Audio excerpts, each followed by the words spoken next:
이용구 전 차관의 폭행 영상을 처음 본 경찰 수사관이 영상에 대해서 상부에 보고하지 않은 채 퇴근하는 모습이 담긴 CCTV도 확인됐습니다. 진상조사단은 이날 이후에도 윗선에 보고가 이루어지지 않은 것인지 추가로 확인하고 있습니다. 신준명 기자입니다. 이용구 전 법무부 차관이 택시기사를 폭행하는 블랙박스 영상을 담당 수사관 A씨가 확인한 건 사건이 발생한 지 엿새 뒤인 지난해 11월 11일.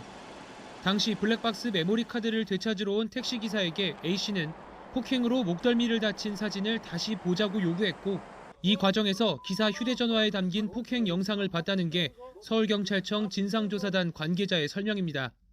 하지만 수사관은 영상의 존재를 상부에 알리거나 내사종결 보고서에 담지 않은 채 그대로 퇴근했습니다. 조사단은 경찰서 내부 CCTV를 분석해 이 사실을 확인했습니다.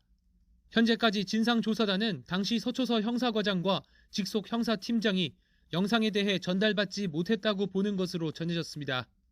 실제로 영상을 보고받지 못해 단순 폭행으로만 파악했다면 과장과 팀장에게 특수직무유기 혐의를 적용하기는 어렵습니다. 블랙박스 영상을 전혀 윗선에게 보고하지 않는 상황에서 당에 있는 서류 보고서만 가지고 판단을 했다면 팀장이나 과장에게 그 특수직무유기의 고의를 묻기는 어렵다라는 건 확실한 거죠. 하지만 수사관이 영상을 처음 본 날 이후 보고했을 가능성도 여전한 만큼 진상조사단은 수사를 이어가고 있습니다.